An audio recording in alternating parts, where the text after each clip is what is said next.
Добре дојдовте во новата епизода од емисијата Студентски пулс. Денеска заедно со мене во студиото е една личност која што е добро позната на сите од малите ТВ екрани. Заедно со мене е Снеже Велков. Снеже, добар ден и добре дојде во емисијата на Студентски пулс. Добре ве најдов, благодарам на поканата. Како си? Одлично и драго ми е што сум тука и што од малите екрани е еден израз кој што од подамна е познат затоа што сега нема никаде мал екран, знаеш, сега се сите широки екрани, големи, но сепак останува нели таа фраза која што често се користи. Мене ми е многу драго што денеска си тука со нас, што одвои од твоето време фактички да можеме да направиме еден разговор, да направиме на ретроспектива на твојот живот, односно на твоите студентски денови, на моментите кога си почнала да заплуваш веќе во професионалните води, така да се надевам дека ќе имаме убав разговор. За почеток, јавноста можеби некој знае, но повеќето мислам дека знаат. Ти доаѓаш од Македонска каменица, односно од истокот каде што доаѓам и јас. Сакам да те прашам тој период како го доживуваш сега од оваа гледна точка, нели се пресели од помал град во доста поголем. Како беше таа транзиција? Па прво да ти кажам, во Каменица не постоеше пешачки премин, немавме семафори, нити кружни текови, така да тоа беше првичниот шок дека сега имаме семафори и сега треба да се научам нели да функционирам во големиот град. Автобуси на пример, така да и тоа беше чекај, сега треба да чекаш автобус за да отидеш до некаде, а во Каменица си од едно до друго место за 5 минути.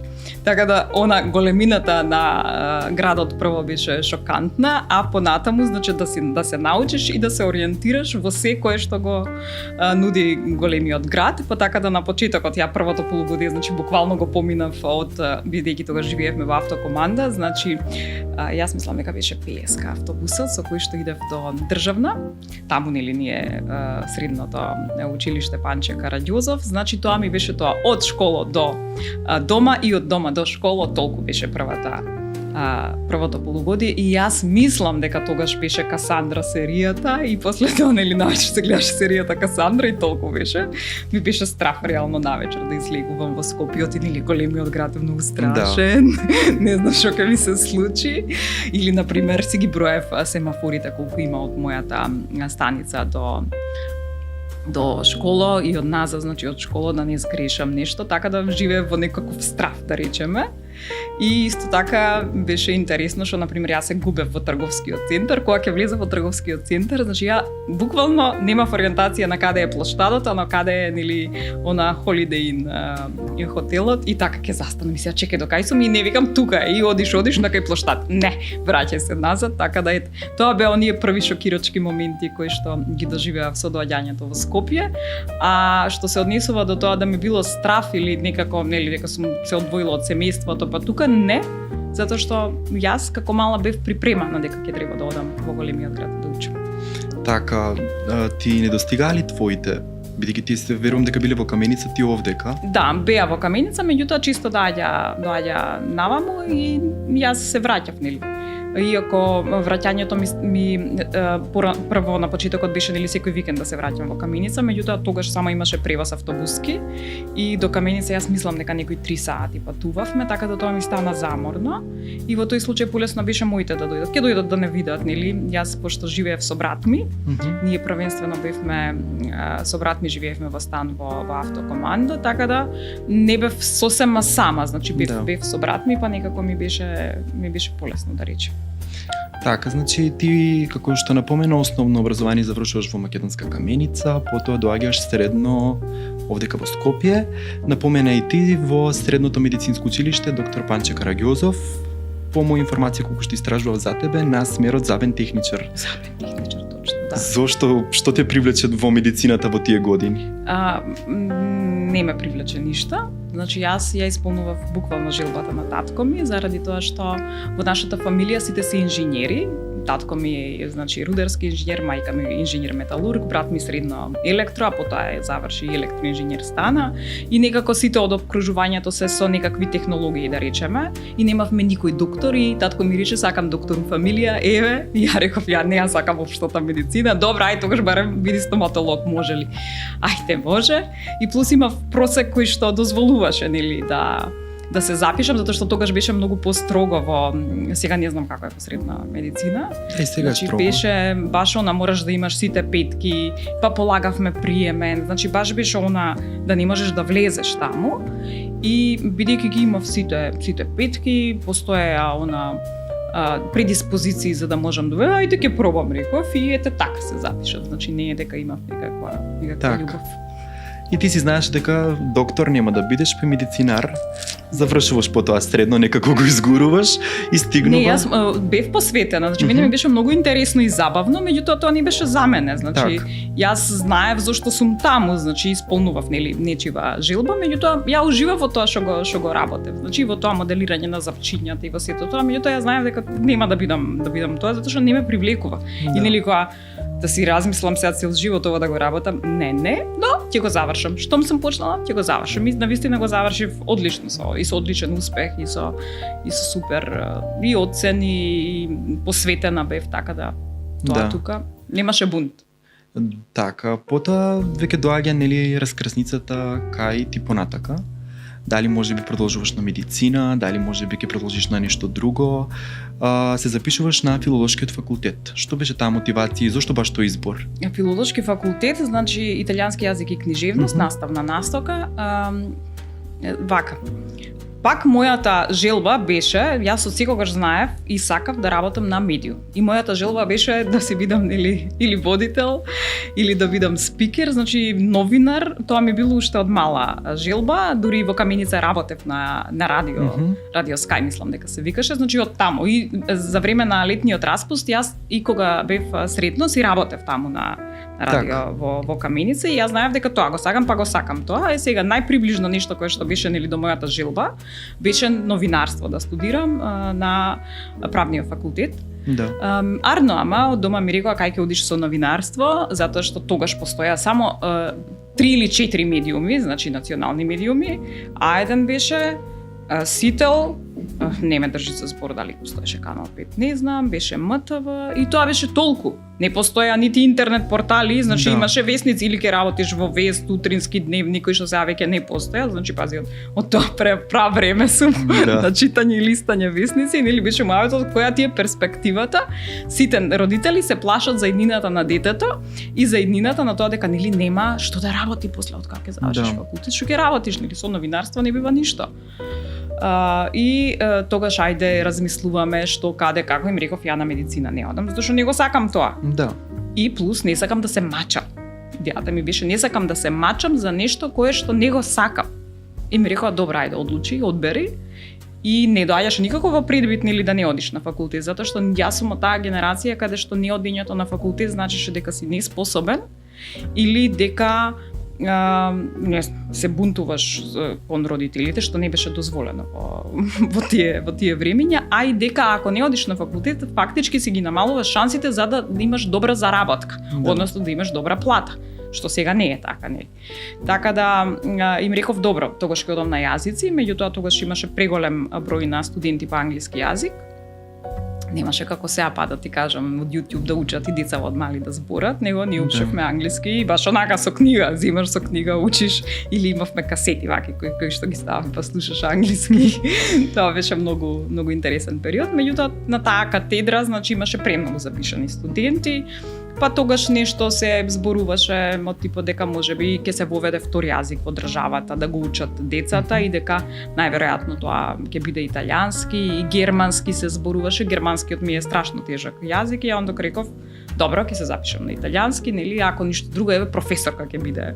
Детево ќе ни биде професорка, ако не е инженер, ако не е докторка, барем професорка. Знаеш, тоа некако многу така звучи многу убаво и репрезентативно, затоа што како што реков, не сакав некоја друга професија, во суштина сакав да се занимавам со нешто кое што е медиум, но не постоеше школа за тоа што ја го сакам. Значи да бидеш нели водител, да бидеш во шоу бизнисот, такво нешто не постоеше. Значи entertainment што би рекле сега, Да. значи школа за забава не постоеше. И малку и калкулирав, гледав каде има најмал број на на испити, за да ја не си ја машам душичката на факултетот, туку да можам да се посветам на тоа кое што јас го сакам, а тоа е медиумите. Да. Односно работата како водител, и реков добро, ќе студирам, но не би си ја запоставила сопствената желба. Ќе го завршам факултетот, но повторно не сакам да се измачувам. Значи, ако веќе сум одлучила да студирам, добро е, ќе го студирам тоа, но ќе си ја истерам својата желба, и така некако се договоривме со себе, со родителите, и тргна таа моја приказна, заврши како што заврши, но нормално не беше професорка, имам професорка као звање, но не сум била никогаш професорка, си го истерав своето, и можеби тоа е дел и од мојот карактер. Да секогаш ќе си го истерам своето по потешкиот пат, например, во овој случај, но и знам што сакам. Да, јас искрено можам слободно да кажам, од кога знам за мене, знам и за тебе. Стварно? Да, Баш ми е драго. дефинитивно, почнувајќи со X Factor и со тие таму сите, нели, што ги водеше тие програми, твоето лице звучи познато, чинем, исто така. Значи, буквално кога седнев пред телевизор, тебе те гледавме сите дома, и сега, нели, не си го студирала новинарство. Од каде буквално, како ти да си магистрирала, докторирала во новинарството, во водителството, од кај сето тоа некако влезе во тебе, или мислиш дека тоа е сепак талент? Сигурно има некаков талент, меѓутоа тоа е постојана надоградба, постојано читање. Ја и денеска не сум престанала да читам, да учам, да слушам подкасти, да слушам интервјуа на луѓе, да се школувам. Значи сум завршила и школа за public relations, значи заради тоа што тоа се комуникации од луѓе кои што се врвни имиња во македонското новинарство. Значи постојано гледам интервјуа и на наши новинари и на наши водители. Значи не сум престанала да учам во ниту еден момент. Сум слушала подкасти кога уште не постоеа, значи во Македонија, значи со слушалките на УВО, буквално ти викам, значи никогаш не престанувам да учам, затоа што секогаш ова е жива материја, ова се менува. Начинот на комуникација е различен. Ако порано било срамота, нели сега ти мена да ми се обратиш со ти заради тоа што ние не сме на исто рамниште во однос на возраста, сега тоа е многу подобно во однос на комуникацијата заради тоа што го спушта гардот и од мојата страна и од твојата страна. Ти можеш да ми се обратиш нели со вие, меѓутоа вие значи еден гард ти кон мене и јас кон тебе, и значи ќе настапуваме од различна гледна точка, што мислам дека нема да го добиеме тоа што го сакаме во разговорот. А порано, например, во МТВ да му се обратиш на некој кој што е 20 години или повозрасен од тебе и да му речеш а ти како си, значи тоа ќе те линчувале. Така да интересен е тој свет на комуникациите кој што постојано се менува, и ти викам дека многу е важно да учиш, учам и од младите, го слушам како они сакаат да се комуницира. Невозможно е ти да останеш заглавен. Ги гледаме луѓето кои што се заглавени и кои што толку име и тој ставот и стилот и тука, нели. Ја како што викам, значи у нафталинот си останали и толку си стоја, значи зашто не сакаат да напредуваат, тоа е до нив. И како што гледаш ни самиот мој пат, сум имала најразлични шоуа кои што сум ги водела. Сум водела и утринска програма која што е пак како сериозен формат, да речеме, и сум сакала да ги видам сите тие работи.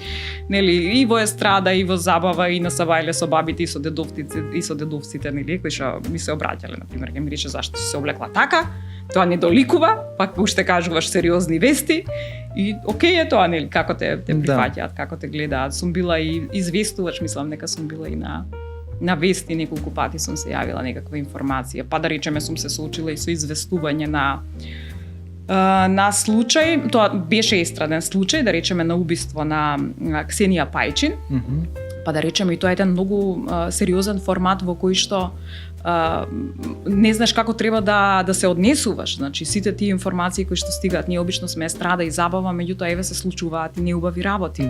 Па како треба во живо да се обратиш, па како да не бидеш премногу, нели, сентиментален, а да бидеш воздржан, а сепак да ја пренесеш веста онака како што треба. Кои прашања треба да ги поставиш во тие моменти, што е вулгарно, што не е вулгарно, до каде треба да одиш, и навистина, значи секој ден се учи, се слуша и секој ден се расте. Значи не сум престанала да се едуцирам.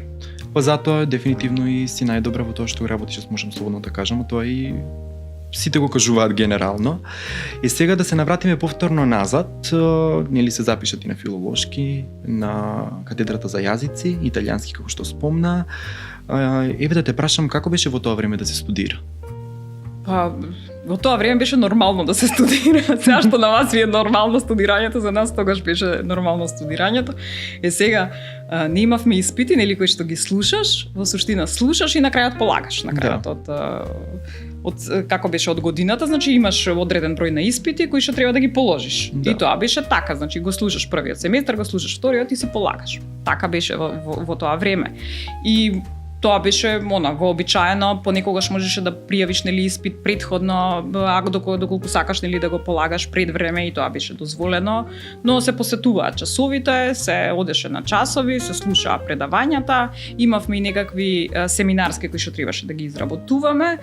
Значи тоа беше тој процес во суштина предавање и слушање, можеби некоја вежба и на крајот нели одиш и го полагаш испитот. Мислам дека не ги собираат тогаш оцените за тоа ти колку си бил активен, како и да се кај вас сега некакви поени, не знам. Да. Не знам како оди, но тоа беше таков систем. Професорот предава, ти слушаш и после тоа он ти испрашува и тоа е толку. Така така беше. И сега нели како што напоменавме, го започнуваш ти студирањето, веќе се движиш низ студиите.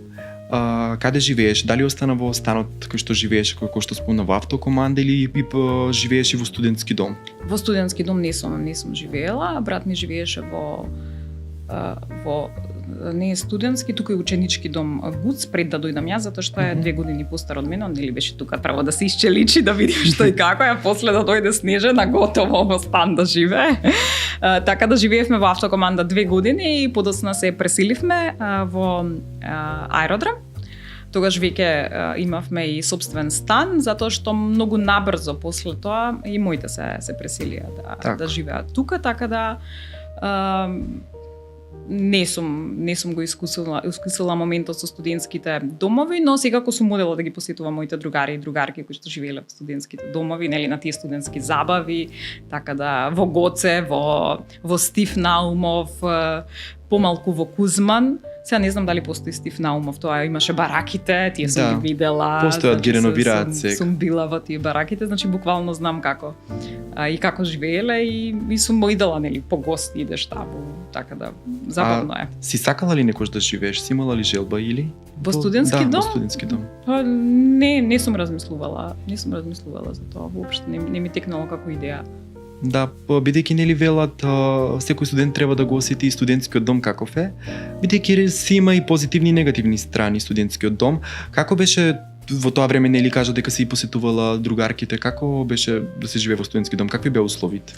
Тоа што јас го гледав, веројатно заради тоа што самото друштво беше многу убаво, па не се гледаа оние аномалии, недостатоци кои што беа, но јас се сеќавам дека на пример знам дека немаа фрижидери, можности за фрижидери, па на самите прозори кај што се решетките беа закачани нели она тегла ајварче, тегла сиренце. Меѓутоа не ни станувало збор дали ви е тешко или не ви е тешко, затоа што тоа некако беше нормално така да се случува, па да речеме во однос на греалките, затоа што струја, фаза, како и да беше се знаеше или ако се уклучи греалка, па колку време треба за да не паднат тие осигурачи, значи од тој момент некаде, па знам дека во Гоце имаше во еден дел беа соба со кујна и соба со туш, па немаа сите, значи. И сега е така, да. Така, да, значи едните имаа кујна, другите имаа туш, па сега на кој каква соба ќе му се падне, но имаше некаква сплотеност и можеби заради тоа што не гледа, немаше можност тогаш да се гледа и на интернет и на се колку сето тоа може да биде подобро и така натаму, некако и беа задоволни со тоа што е. Да. Беше нормално, нели, кога не можеш да направиш разлика, беше нормално, да. Па подоцна откако се омажив, па живеев баш до студентскиот Гоце, па и тука ги гледав студентите и тоа ми беше онака некако. Што знам, секогаш кога ќе видам и студентски дом и студенти ми будело некакво убаво чувство, да речем, пошто таа сплотеност и забава, мислам дека не може да се види подоцна низ годините од како што е студентската. Така, спомна и другарки, спомна и сплотеност. Како беше во тоа време? сигурно дека имало дружба, имаше ли колегијалност, разбирање?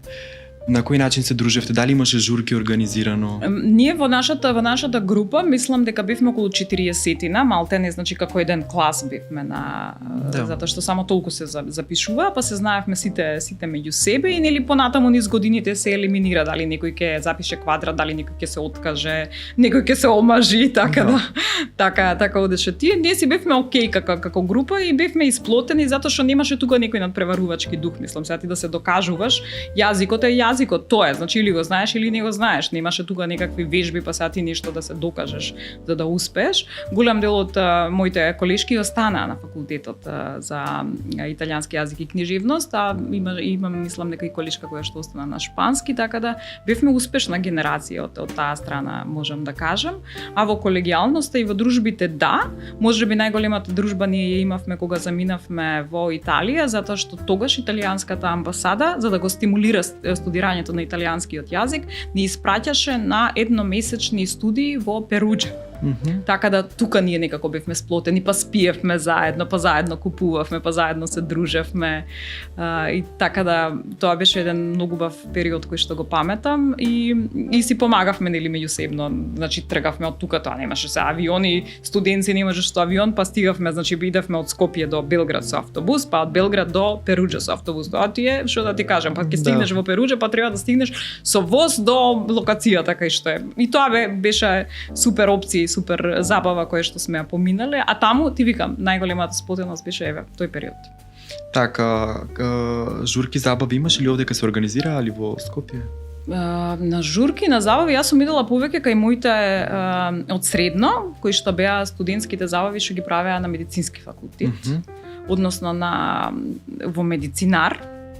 Да, во тоа време, нели, таму некако они правеа повеќе забави, па на тие забави сум идела на забарите на стоматолозите, затоа што повеќето од моите од средна школа се запишаа на стоматологија и дел од нив отидоа и на медицински факултет, така да и таму сум идела. Значи гледаш по сите студентски домови сум била, сите сум ги посетила. Значи генерално си се дружила со сите и од другите факултети претпоставувам. Да, немавме нешто да се издвојуваме или да бидеме, да. Но пак јас ќе ти кажам дека не бев некој по забавите, заради тоа што јас имав своја мисија, тоа беше да работам и да бидам дел од медиумскиот простор, што некаде после втора година на факултет и си го остварив, значи со првите проекти кои што почнав да ги работам на телевизија. Така, дали може да ни издвоиш некоја интересна случка од студентските денови? Например, едно нешто кое што јас и ден денес го раскажувам е кога полагав латински јазик. Јас сакав да завршам побрзо со латинскиот јазик затоа што во суштина го сакам латинскиот јазик. Оти нели е најстар јазик и оти има многу поговорки, и оти нели сите имиња на лековите се на латински, и оти има тука една голема историја. Но полагањето на латински јазик јас си го направив на начин на кој што јас го сваќав, тоа значи дека го разбирав. Значи логички ми беше се, ја не го учев тоа датив, генитив и како и да е, значи не ги учев така, туку јас си ги поврзав логички и ги давав точните одговори. И тогаш кај професорката најдов ми рече види вика, ова супер ти знаеш, меѓутоа ти размислуваш логички. Мене не ми треба да размислуваш логички, него треба тоа да го набубаш. И ја бев у шок, викам. Како? Значи дали точно одговорив? Да. Точни ти се, значи све ти е точно што си го направила, но начинот на кој што ти размислуваш и тоа што е научно, нели како треба да го презентирам, е погрешно. И викам, па еве ќе ти ставам седмица. Ајде. Значи онак бев во шок, како може некој кој што дал точни одговори и кој што плюс го вклучил мозокот за да го разбере целиот материјал, вие да му ставите помала оцена. И реков, не, ја ќе преполагам. Нема никаков проблем, ја ќе преполагам. И после тоа преполагав, не знам, мислам нека 9 добив. Така да тоа е некаква случка која што на сите има раскажувам, дека добив помала оцена затоа што логички размислував на нешто, што ден денеска мислам нека е сулудо. Например. Да го сватиш, да ја сватиш материјата, мислам дека е многу побитно отколку нели да ја набубаш на памет. Да. Мислам да ги повторувам работите генитив, датив, каде е, зошто е, како е и така натаму. Што се однесува до вака до студентскиве, имавме многу интересни колешки, колеги кои што доаѓаа нели од другите градови, но еве да речеме секогаш се потсеќам и тоа ми е некаков символ на на студентски денови кога сме биле, имаше една колешка од Кавадарци и ден денеска многу ја сакам затоа што и ден денеска е позитивна. И она имаше една витка на коса и ние сега тука сите нервозни, са бајле чекаме, треба да полагаме. Значи тоа е она, сите во напад, она доаѓа и ја викам кај си здрава, шо приш, вика не ме гледај у главата, Джоа, нервно оделение сам, не ме гледај. И тоа и вака во целиот стрес тој дека треба да полагам, зашто сите се казиме од смење. И секогаш кога ќе ја видам тоа ми онака, викам само тебе те памтам од студентски денови да знаеш. Така да ете, нервно оделение беше у главата она, а ништо не ја фалеше, ама ете. Да, постануваат такви некои интересни случаи од полагања и како што напомена и нели од самиот студентски живот. Сега напомена дека ти веќе од втората година си почнала некако веќе медиумски да се активираш. Дали можеби тогаш свати дека всушност си добра во комуникацијата, во говорот, дека тоа сакаш да го работиш или тоа уште порано, мислам? Порано, јас уште како мала, да. Дали, па како што напомена, нели дека си веќе почнала да се активираш медиумски, дали работеше, заработуваше или само тоа ти беше волонтерски? Да, значи јас тука некаде бев втора година на факултет, кога почнав да ги посетувам сите оние аудиции на кои што се бараше водител, односно телевизиско лице. На многу од нив и бев одбиена, меѓутоа тоа не ме одврати од намерата. Сум кажала и многу пати дека ме одбиле луѓето за кои што подоцна ќе работам. Има најразни причини од мојот изглед, од не знам што и како, дека има и подобри кандидати и така натаму, но реков не се откажав. Значи буквално во весници, вака си листаш весници, тука се бара, нели, да водител или не знам каков лик и си одев на тие. И дојде момент кога ме примија да бидам дел од Томато продукција, да бидам водител на проект кој што беше во тогашен Мобимак, нели сега прераснат во друг мобилен оператор. Мобимак можам да го спомнам, пошто сега не постои, другиот не го рекламираме. И почнав да работам и почнав да заработувам. Да, иако си идев на факултет, почнав и да си заработувам и тоа ми беше сосема окей. Така да. Нели ти сметаше, нели ти беше малце време и за студиите, и за предавањата, и за работата? Пак ќе се навратам на моментот. Јас ги одбрав студиите толкав број колку што можев јас да издржам. Значи толкав број на испити, ако беа 6 испити во самата година, значи ја толку можев да положам затоа што имав друга работа, ме сваќаш, ова беше успат. Така да пресметано ми беше. Да. Сега да се вратиш назад, дали би идела пак по истиот пат или нешто би променила? Па може би запишала новинарство, затоа што може би ќе научев нешто плюс кое што порано ќе го осознаев, за разлика од да речеме дека морав да учам нели по потешкиот пат. Но мислам дека супер си одбрав, супер си го истерав тоа што си сакав, затоа што би се вратила наназад ако не сум го постигнала тоа што го сакам, а пошто го постигнав, нема потреба. Да. Еве факултетот, што те научи за денес ти да бидеш подобра медиумска личност? Што ме научи факултетот? И студентските денови генерално. Прво може би прифаќање дека во животот ќе имаш многу работи кои што не ти се допаѓаат, кои што мораш да ги прифатиш и кои што треба да сватиш дека се такви и дека не зависат од тебе. И како и да е, значи мораш да ги прифатиш, оти нема што, можеш да се нервираш, можеш да се бунтуваш, можеш да негираш, но тоа е така и така треба, нели? Дека работите не можат да бидат совршени, дека може да се решаваат и во од, и тоа е многу добра, да речеме, поука, затоа што нели ако добиваш пониски оцени, тоа не мора да значи нели дека ти не си добар и не си квалитетен, туку ете така. Некој одлучил дека логичкото размислување е погрешно размислување. Дека, например, како да кажам, дека како ќе дојде така ќе тераме, дека треба да се навикнеме, треба да одиме во текот, значи со реката, не да и се бунтуваме и дека ќе доаѓаат и тешки моменти и различни работи, но да се препуштиме на текот на реката, затоа што така иде, не мора се да биде по правила, значи не мора да завршиш средно, па да завршиш факултет, па да се вработиш, па да родиш деца, па да се земеш, не знам како, не прво да се земеш па да родиш деца. Мада во денешно време може и да се земеш па да обратно е. Затоа што не знам колку знаеш, јас последниот испит, уствари последните 3 испити, во суштина ги полагав, 2 од нив полагав додека бев трудна, а последниот го положив откако ја се роди мојот син. Така да, значи, тоа беше еден момент во кој што не одев по правилата, не играв по правилата, значи, бев студент, работев, отидов нели во Италија, да речеме, па се вратив, па подоцна се омажив, па бев трудна, па полагав испити, па се роди детето, па со детето учев, значи, па полагав пак испити, паралелно и работев, така да не мора да значи дека нештата треба да бидат онака како што од дома вика. Прво да си завршиш факултет, па да си се омажиш, па после децата. Се поред. Битно дека си завршила, не си се откажала, тоа е доста битно. Ете сега во студентските нели денови, дали имаше некој момент што најмногу те скрши, ама баш те скрши и действуваше и врз тебе како личност, и врз твојот живот во тој период? И како успеа да се избориш и да станеш од тоа? Јас сум благодарна што сум немала таков момент, или барем не сум го доживеала така трагично за да ми остане нели во сеќавање.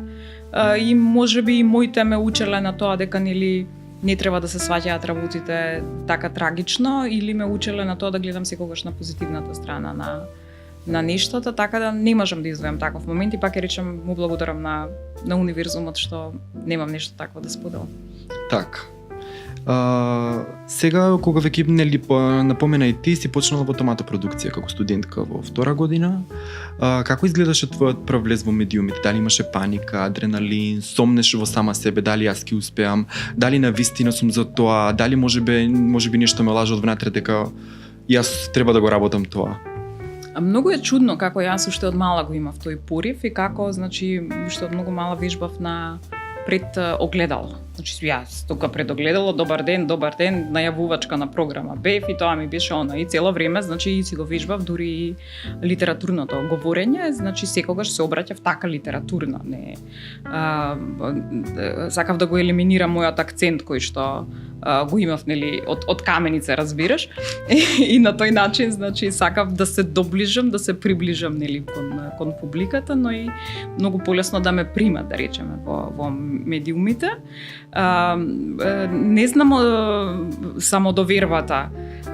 Мислам дека со тоа што јас си вежбав и тоа што знаев како изгледам, да речеме, на огледало, верував во себе многу дека можам и дека знам што правам, затоа што тоа е една преголема љубов која што нели сум решила дека ќе го одам тој пат и дека сакам да го одам тој пат и дека никој ништо не може да ме скрши, а можеби имав и поддршка од, ја ќе речам, сограѓаните, затоа што уште како мала, например, водев така наречена шарена детска разгледница во која што ние имавме листа на македонски песнички кои што јас на радио ги најавував. И сега, знаеш, кога ќе ти приде некоја тетка, некој чичко по улица кој ќе те сретне, па ќе те поддржи, па ќе ти рече супер си, па учителките во школа кога ќе ти речат супер си, па кога на пример пишував оние македонски писмени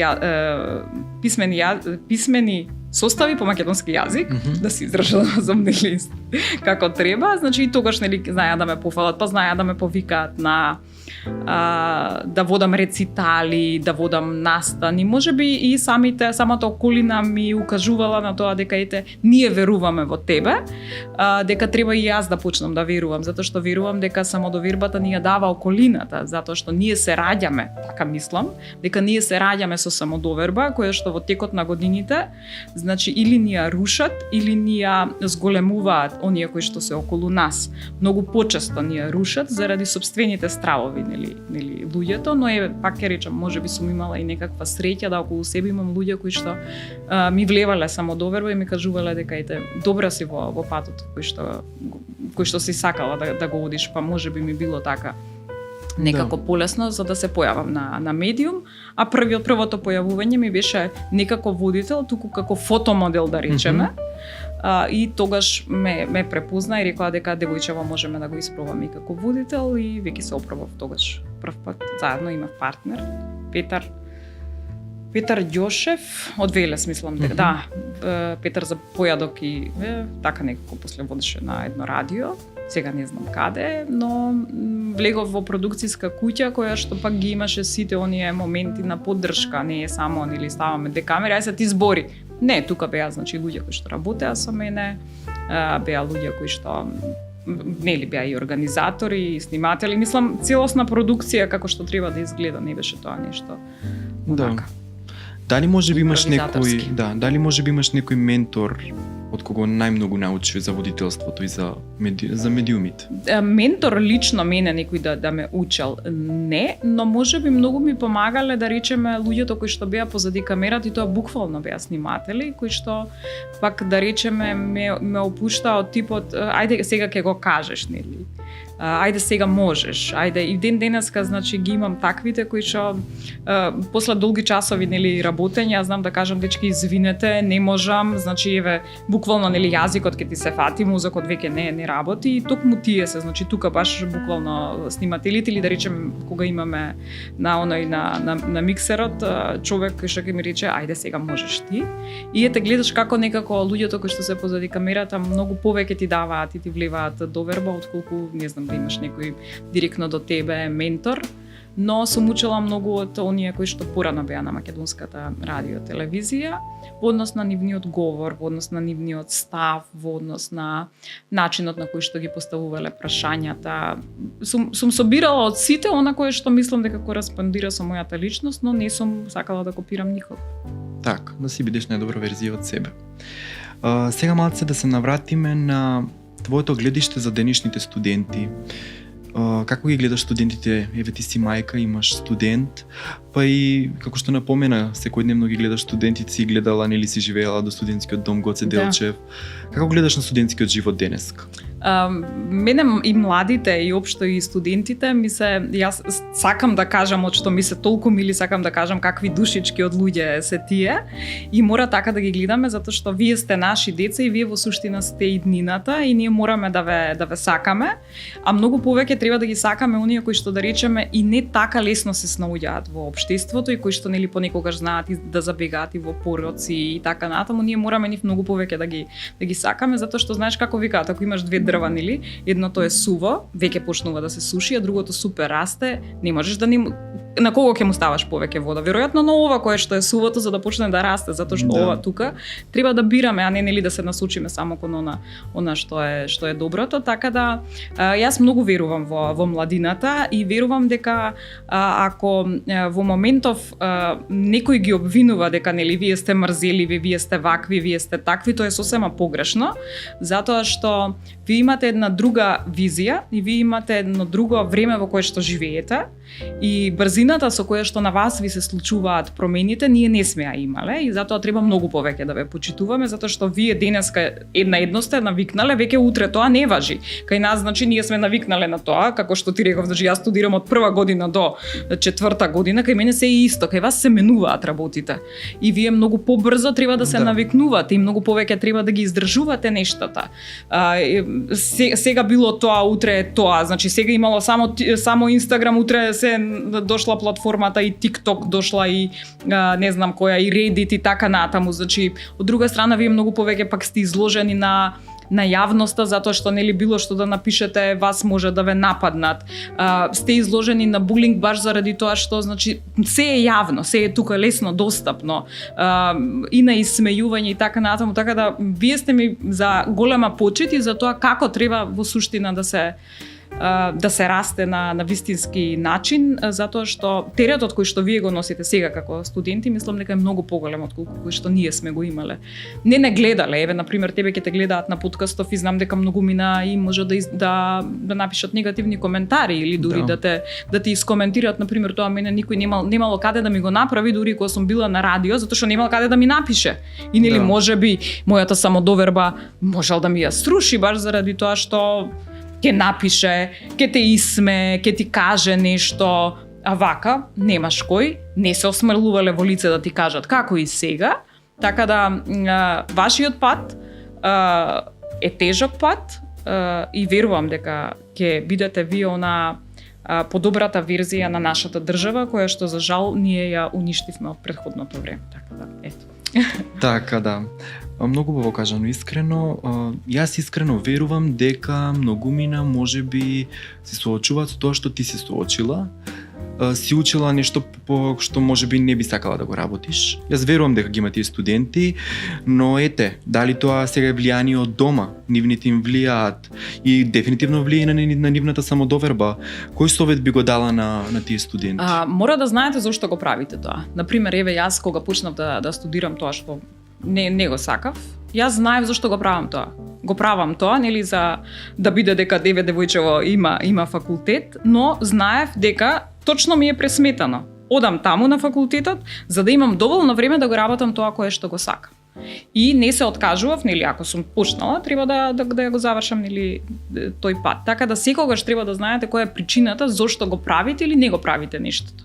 А ако сте тргнале кон тоа да исполните нечија желба или да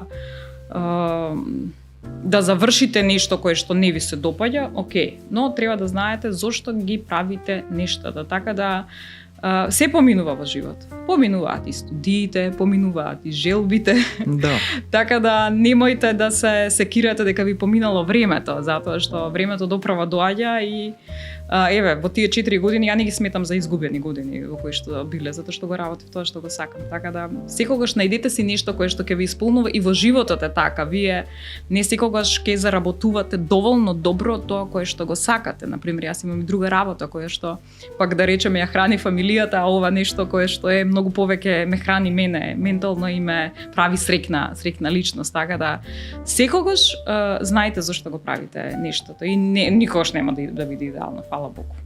Така, сега одиме со една рубрика која што ја поставам на сите мои гости. Добро. Тоа е 3 прашања за 30 секунди. Јас ќе ти ги поставам прашањата, ти треба да одговараш брзо, без размислување многу. Нема препишување. Нема препишување. Добро. Дали си спремна? Чекај да се видам. Добра сум. Дај да се видам. Еве, добра сум. Ајде. Таму гледам. Кој е најлошиот студентски совет што некогаш си го послушала? Најлош студентски совет. Дека треба да учиш секако што е од книга. Ако студентските денови беа песна, како би бил насловот? Лела, не знам. Брзо. Не знам. Не знам. Добро, Македонска каменица или Скопје? Па Скопје. Чекај сега да видам. Песна бе, која песна? Песна. Овој живот. Не ми текна. Студентските денови да биле оваква. Не ми текна сега. Не ми текна. Ништо страшно. Човече, и да не ми текне на песна, тоа значи дека што биле не можеби. запаметливи или што? Па не, сега некоја песна која што би го опишала твојот студентски живот. Можеби некоја весела, можеби некоја потажна. Не знам. Добро. Тогаш кога ќе се сетиш ќе ни напишеш во коментар на некој од риловите што ќе ги објавиме.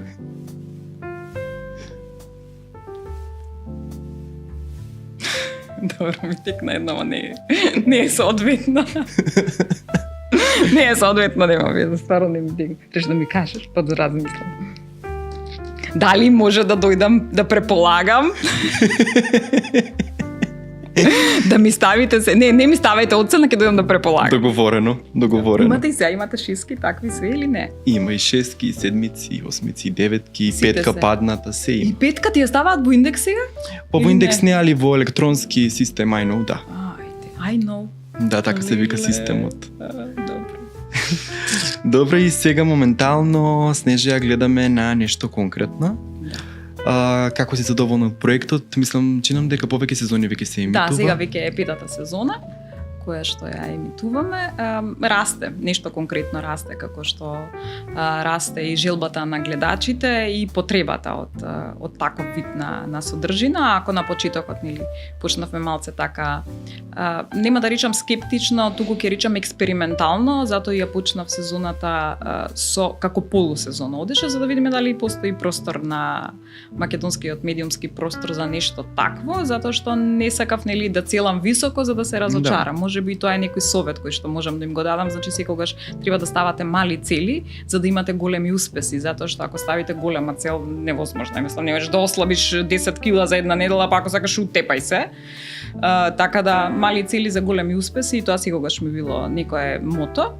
Значи, постепено растеше нешто конкретно, растеше и довербата од публиката, но многу е битно да стекнеш доверба во публиката и во гостите, и кога веќе нештата ќе се постават, тогаш многу полесно некако се движат работите и многу полесно се нижат и идеите, така да јас сум во ред со тоа што сега се случува на нешто конкретно, но мислам дека се уште има простор да расте и понатаму да угостува и други луѓе, да разработува и други теми, така да се надевам дека ќе го задржиме на ниво на кое што ја навикнавме публиката и дека ќе ја исполниме и нивната желба и дека ќе ја задржиме нивната доверба. Јас искрено ти посакувам многу успех, уште многу безброј гости, многу успешни сезони, и искрено ти благодарам многу што одвои време, што беше наша денесешна гостинка. Јас сум сигурен дека твојата приказна и твоите студентски денови ќе бидат инспирација за студентите кои што се во дилеми, како што напоменав, бидејќи сум сигурен дека има многу на број се од студентите како што имале твојата приказна, а не знаат на каде ти, можеби ќе бидеш инспирација. Јас верувам дека ќе бидеш инспирација на многумина студенти. Ти благодарам од срце. И ете за крај што би имала да порачаш? Сега ми текна песна, ама глупаво е да ти ја кажам. Рано е за тугу, за среќо касна е. Готово е, испитот е положен, нема потреба да доаѓаш. За среќо касно е, мислам, не знам од кај ми текна, ама ете, што знам.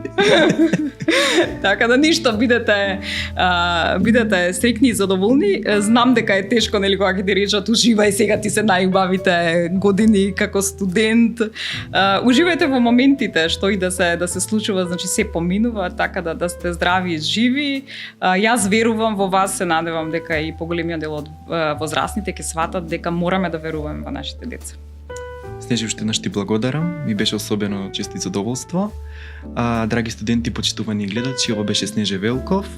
Јас тука ве поздравувам, ве оставам во добро здравје и се гледаме во наредната епизода.